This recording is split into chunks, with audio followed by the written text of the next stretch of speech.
All right, what's up? Mitchell Black here, founder of StrongSide, author of Nutrition Finances, and look, this is our Thursday show. We're coming at you to you now live on YouTube, Instagram, and Facebook, just all over the place. Every Tuesday and Thursday, we're going to be doing this show. And look, you don't even have to watch this show live. You can subscribe to this YouTube channel. So click the link below to subscribe, and you're going to get all the video updates, all right? But today's kind of interesting because the topic that we picked today, we put up a poll on Facebook and we put up a poll on our story on Instagram, and we let you guys vote on it. So we're giving you what you want to hear, right? So follow us on Facebook, follow us on Instagram, subscribe to the YouTube channel. This channel is 100% dedicated to your information and giving you the right information so you can succeed in all of your fitness, all of your health, all of your nutrition, everything. That's all we're doing, man. So subscribe to something that's going to help you get better, all right? And then comment below anything you want to hear. If you want a certain topic, if you have questions, whatever, comment below and we'll make sure that happens, okay? But look, today is going to be a super exciting topic. I'm really excited to talk about it. We're going to talk to you about fat, all right? So look, fat is not the problem. And I go over this a lot in my book. There's a link below to it. You can pick it up on Amazon. But I go over it a pretty good bit. And fat's not the enemy. And we've been told that forever. Now, before we go any further in this conversation, I will say that, yeah, too much of anything probably isn't a good thing. I mean, protein's awesome, but if you just start slamming protein and nothing else, you're not going to have any energy. I mean, you drink too much water, you're going to die, right? So we're not saying that it needs to be too much, but you need to know all human beings should be able to take care of themselves, all right? We should all empower ourselves enough and have a good enough understanding with good enough information and education to know what am I supposed to do? How am I really supposed to take care of my body? Not what's cool this week or what's cool this month. Like, what are the real answers for me as a human being to be able to take care of my body? And fat's not bad, all right? Look, I get it. It makes sense on paper. It makes complete sense on paper. If I eat fat, well, then I'll gain fat. I don't want to be fat, so I shouldn't eat fat, right? Because then I'm just going to be fat.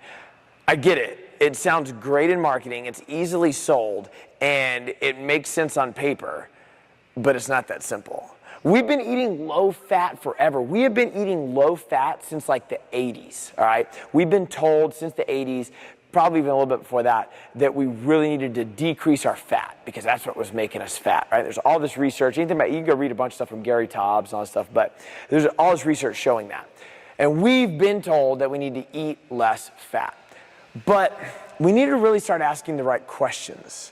So if we want to get answers, if I want to have the real answers, I need to, one, put myself in a position to succeed, and two, I need to make sure I'm asking the right questions. Because if I'm not reaching my goal, if you're not reaching your goal, if you cannot get to where you want to go, are you uneducated? Or do you just have the wrong information? You probably just have the wrong information. And it might be stemmed off not asking the right questions. So let's look at this. Let's look at calories. So a lot of times we get so focused on calories. And we say, well, calories would make me gain weight, so I'm going to decrease the amount of calories that I'm going to eat.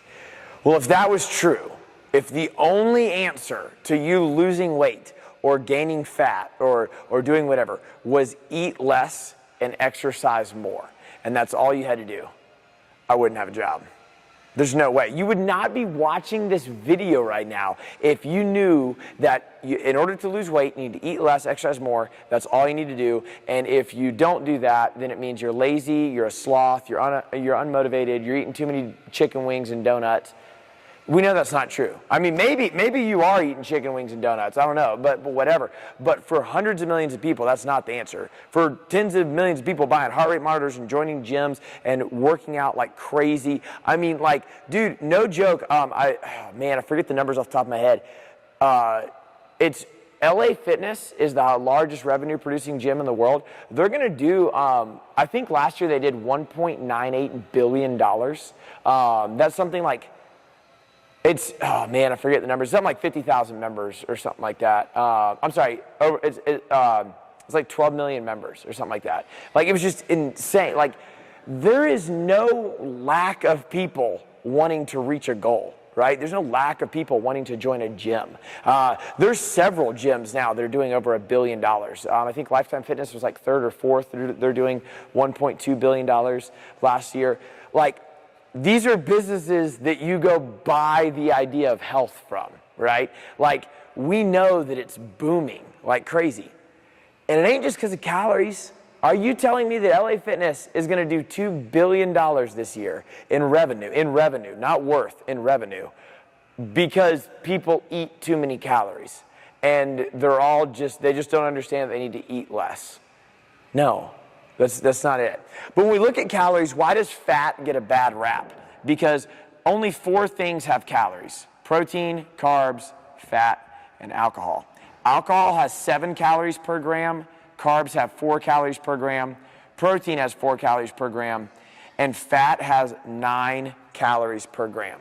So in every 1 gram of something, there is 7 calories from alcohol, 9 in a gram of fat, 4 calories in a gram of carbs, and 4 calories in a gram of protein. So we look at this calorie density, and we'll have something like a handful of nuts, and we go, oh man, there's 15 grams of fat in there, so 15 times 9 is, whatever, and that's a whole bunch of calories. I should have something with less calories.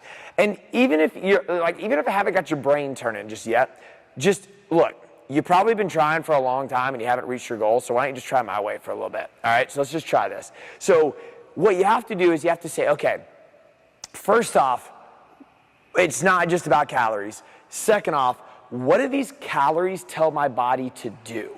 So when we start looking back at that, we said we're going to ask the right questions, right? So if I need to get answers, if I need to live healthy, I need to set myself up for a position of success. So I need to put myself in a position to succeed. And I need to ask the right questions. So let's ask some questions. How come you gain fat right here? You gain fat all around the belly, but you don't gain fat on the back of your hands? How come you would gain fat in your triceps and you get the flabby arms or whatever, but you don't gain fat on your forehead? Like, let's ask some questions about that. How come you could eat like a pound of chicken and that's supposed to make you thin? Or you could eat 500 calories of chicken and that's supposed to make you thin. But if you eat 500 calories of cake, that's going to make you fat. It doesn't make any sense. Like, why would I store fat in some parts of my body but not other parts of my body? And how come things that would be the same amount of calories, one would make me thin and one would make me fat? Chicken is good calories. Birthday cake is bad calories. Well, why is that? What do these calories tell my hormones to do? Okay? Alcohol will completely stop any fat metabolism. Done. You don't want to do that. Protein is going to build up a lot of protein synthesis. It's going to build up the ability to rebuild your muscles. That's all you need to know. You can find more about it in my book. Carbohydrates, which will be the next video because we voted on that like crazy. This is energy, okay? And when we look at that, though, what carbohydrates also do to give you energy is they elevate insulin. So without getting too much into carbohydrates, because this video is about fat, carbohydrates tell your body to raise insulin levels. And when insulin levels go up, it tells your body to store fat. Fat does not tell your body to raise insulin. So it doesn't store as fat, okay? But let's look at this real quick. What key roles does fat play in my body? I'll give you another example. Cholesterol. Everybody loves saying that they need to cut out cholesterol. I am not telling you that you need to have high cholesterol levels. What I'm telling you is that your body makes cholesterol. It would not make something that killed itself. Your body would not create its own suicide, right? Your body uses fat. Your brain, we're going to write that. Your brain is 70% fat. It's 70% fat and functions off glucose. Like, it needs fat, okay? Every nerve in your body is coated with this thing called a myelin sheath, and it's made of fat. So basically, a nerve looks like this, and it looks like this. So if 2 nerves come together, when you have these nerves come through your body, they come into your spinal column, and they go up towards your neck, and that's how they communicate with your brain. That's your nervous system, right? There's a gap here, okay? And your nervous system is sending electronic signals through your body at all times. All nerves are coated with a myelin sheath. So there's like this thing going around it, right? It's like a protective coating, okay? This signal has to transfer to here, okay? And like, it would be, think of it this way. If this was hot, if this was a hot surface, and I reached over and touched it, and then it was hot, and I had to retract my hand away, right? What has to happen? I put my hand on there. I feel it. It goes to my spinal column. It goes to my brain. It goes back to my spinal column. Hey, hand, move away. That's how that process works. And it jumps connecting neurons, all right? Connecting nerves together. This myelin sheath is made of fat. 100% made of fat. So when you start exiting fat completely out of your diet and you try to go to like a no carb, no fat, like you start doing these weird diets that are just no other nutrient, you start decreasing your body's ability to function with this nervous system. This is one of our 5 minimum physical requirements as a human being at StrongSide, really just humans in general, but it's cognitive ability. You can't make decisions. You can't think and use motor recruitment patterns. You don't know when to pivot, when to accelerate, when to decelerate, how to think. You will lose your ability to think if you're not eating fat. But then what's really cool is we have this other thing called ATP. This is adenosine triphosphate. You don't even really need to know what that is, but there's another thing called ATP. And it's basically energy. So if you can use more ATP, you can use energy for a longer period of time. So ATP is going to be made from your macronutrients. Fat will get you 9 times more ATP than anything else. You will be able to go 9 times farther utilizing fat as an energy source than you will anything else, like carbohydrates or whatever. And that's more of like an endurance-based conversation. But we just listed 3 things that fat is massively used for in your body. And it's very difficult to make an argument to say, I need to cut fat out of my diet because I need to lose fat. You're developing a trust system with your body. You need to feed it consistently. Look, your body doesn't know that you have a goal. Your brain understands that you have a goal. Your body's just along for the ride. And if you're not feeding it enough fat or enough nutrients to survive, and you're cutting out what fuels your brain or what your brain's made of, you're cutting out the ability to make your myelin sheath and for your neurons to communicate, and if you're cutting out your ability for your ATP to function, your body does not care about how much belly fat you have. It will save every bit of that as conservation. It is storing it like crazy because, it doesn't even have enough for its brain to work. And you have some goal that you want to lose some belly fat. Your brain understands that, your body does not. You have to constantly trust and feed your body and give it everything that it needs to get the result that you want intellectually. Intellectually, you're deciding you would like to look good for the beach, right? Your body don't have any idea, no clue. What you want to think about is, how do I create that trust system? There's an amount that you would want to eat. There's an amount of fat. All right, so if I looked at my total calorie volume, I need to know how much I need to eat. Then I need to know how much of my carbs, fat, and protein I need to eat. And there's going to be percents that I need to eat based on my goal. And all this is broken down in my book. In my book, I break down figuring out how much you need to eat. I show you that formula to figure that out. Then I show you how much of carbs, fat, and protein to eat, and then break that down into per meal, per whatever, based on your goal. Look, I know I'm harping on this book. I totally get it, but this isn't like a book sales pitch. What I'm doing is showing you, look, I know you want the answers, and we're dedicated to giving you the information. This book provides all the answers. So I can only take you so far in this conversation. Like, I can paint the picture of why we need fat, and I'm going to break this down a little bit more, but I can paint the picture of why we need fat. I can't give you the exact volumes and answers. You're going to read the book to find that out. You can get it in the link below. But let's talk a little bit more about fat. Can you toss me that eraser? So if we look at fat. Oh, all right. So watch out, LeBron. I'm coming for you. All right. So if we look at that and we say, okay, I know fat is important. Like, I get that I should eat fat. Okay, cool.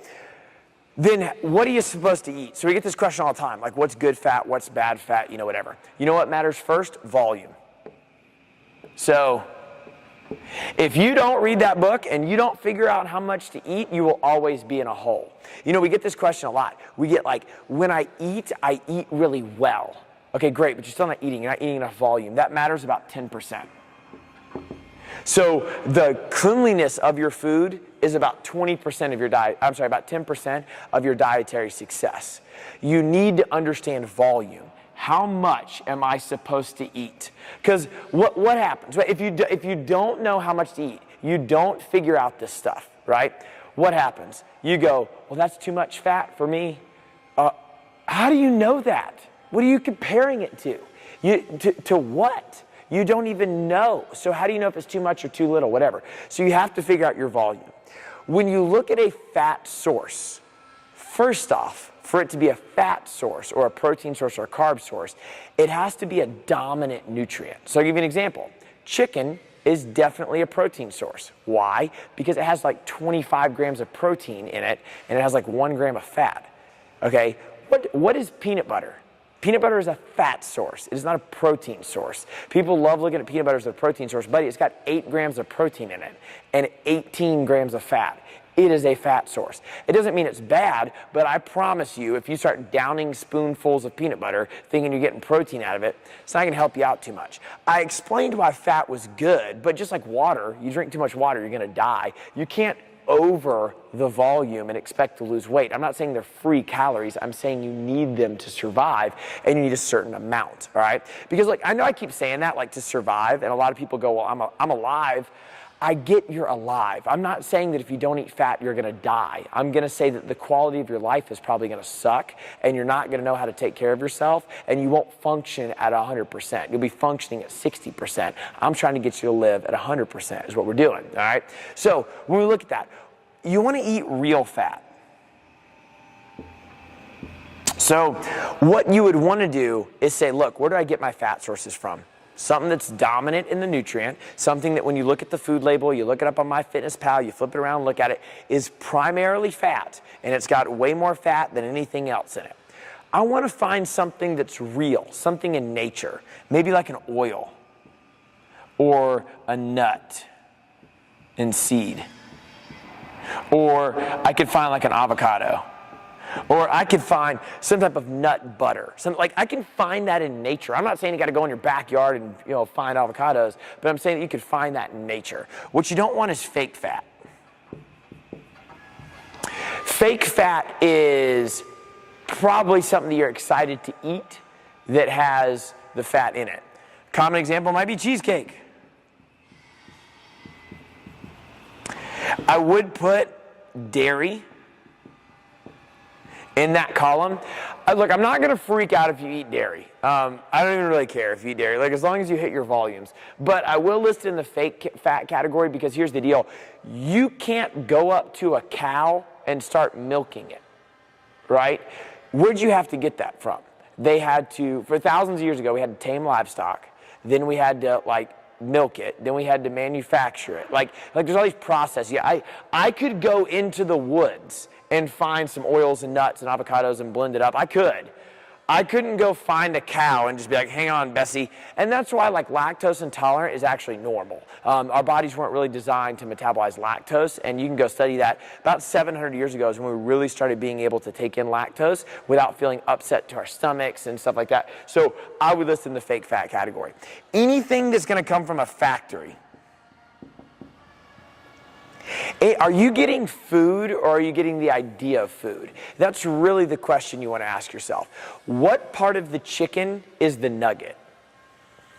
I don't know. So you probably shouldn't eat it, right? There's no nugget part for the chicken.